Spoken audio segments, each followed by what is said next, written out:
Welcome to Shaman Time. I'm Bill Major, and for the next half hour or so, we're going to spend a little time together.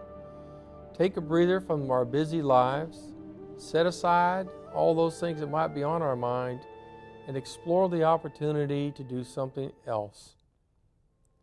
That something else has to do with being aware that there's more to us than the jobs that we do or the caretaking that we provide to those around us and being in service. We have an obligation to ourselves, and we're going to investigate that a little bit as to how we take care of ourselves and maintain healthy ideas and values as we make it through our lives every day. We're well aware of the changes that are going on in our lives, but we don't necessarily tune in and pay attention to how it affects us and those around us. So, moving toward the idea that we are all connected, therefore, everything we do affects everyone else, and we too are affected by everything that's affecting everyone else. Hence, a greater understanding to how we are a web of humanity. Communications is essential to this process. However, our culture has lent itself to a kind of communications that is overpowering and completely overruns us most of the time. Way more input than we need, with a lot of sensationalism, drama, and just plain old rhetoric tossed in on top to wreak havoc on us. Well, what does that do to our psyche? And when it's affected, what does that do to us on our ability to make decisions, to think clearly, and to be a very productive and cohesive individual in collaborative efforts? Do we become adversarial for no reason at all? Maybe we're not adversarial at all. Maybe the conditions appear to be adversarial between us and those that are around us, but in reality, it's just a perception that we've adopted because of how presentation has been brought to us in the past 10 to 15 years. I was thinking of leadership the other day. What constitutes leadership? Why was I so willing to follow some individuals and not others? How is it that a simple statement of fact from one individual could carry such an impact as to influence me throughout my life, and yet a very similar statement of information or experience by another individual was not near as effective, nor did it leave a mark on me, such as the person that I was persuaded to follow? Well, it's the leadership quality that was present with the individual that I was engaged with. They had my attention. They had my esteem. They knew to be loyal, and I was loyal to them. There was a reciprocity between the two of us. We were collaborating and coordinating our efforts in what we were doing. We had joint goals and ideas. True, they may not have been written down in a contract, but we were working toward common goals. And we had very similar beliefs and ideas. So the similarity aided us in being able to move forward and do constructive work. And play. Sometimes play is as critical as the work itself. It gives you a chance to unwind and rewind and perhaps review and redo and renew things that you've done in the past, or to try out ideas that you just haven't really decided to make solid yet. All those things make up what goes on in our life every day.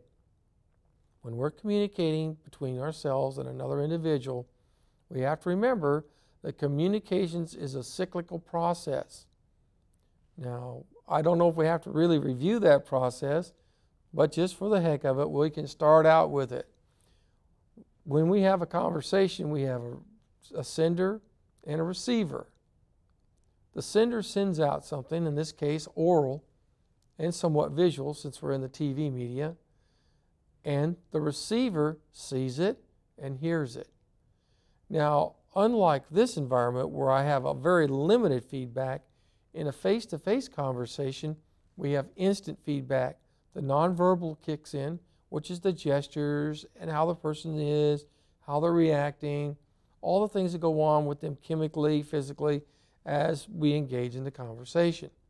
And of course, there's the oral arguments that are going on, and the information is being provided in the psychotic process, where we talk and question and answer, so that we finally get to a reasonable understanding that what we sent was received, and what is sent back as what was received resembles what was really sent the first time.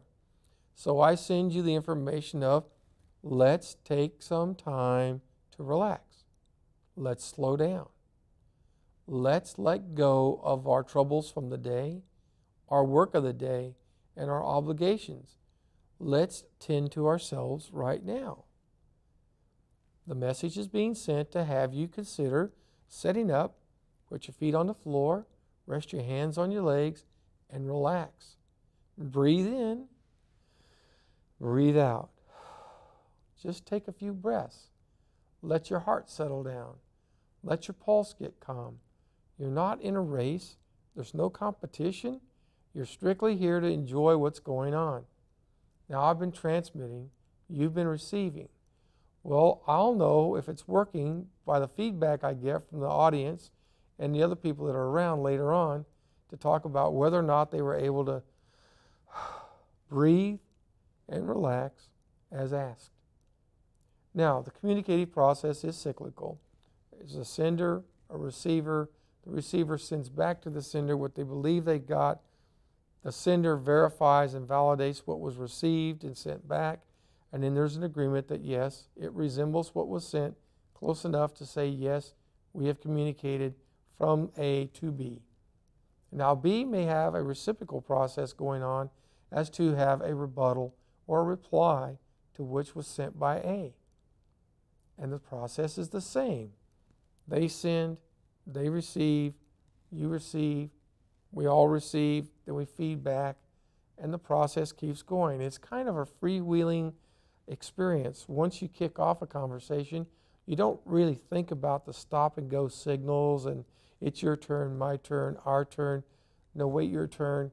Somehow or other, by the nature of our culture and growing up and being around people and becoming socialized, we learn the road signs and we have the ability to engage in some beautiful conversations that just flow and are endless. I truly mean endless in the sense that as one thought gets another thought, there are a spurious number of other thoughts spawned off, and each of those go to another place. They're incredible. It's like pouring water on the table and watching it spill out everywhere. At first it puddles up in the middle, and then it runs off. And then it creates these long tentacles that go everywhere. The water is taking the path of least resistance. And I'm of a mind that in our conversations, we tend to take conversations to the path of least resistance.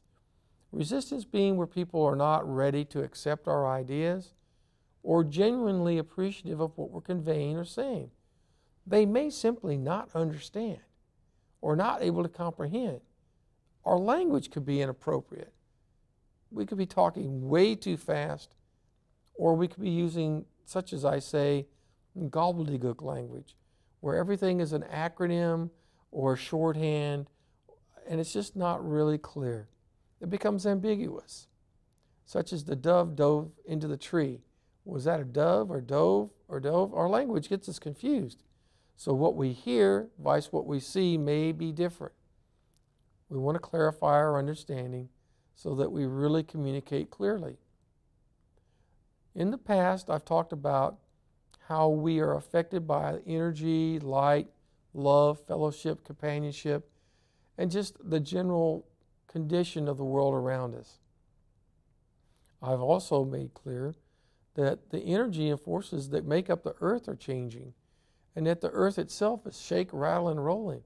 That the magma underneath is just like moving around like crazy. It's being influenced by a lot of forces from the outside our planet. As that happens, our crust on the earth shifts and changes. We have more earthquakes, more shake and bake, and more frightening experiences. Well, in the old days, not much knowledge about how geology worked. When the earth shook, it created a lot of disturbance. Not just communications is something that we all do.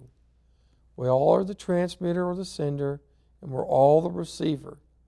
And we provide feedback, verbal and nonverbal. So how about we don't disguise our feedback when we're providing feedback, and let's be truthful when we talk. Let's keep it clear. Let's do what we can to not be ambiguous. And when we don't understand something, at the first opportunity, let them know.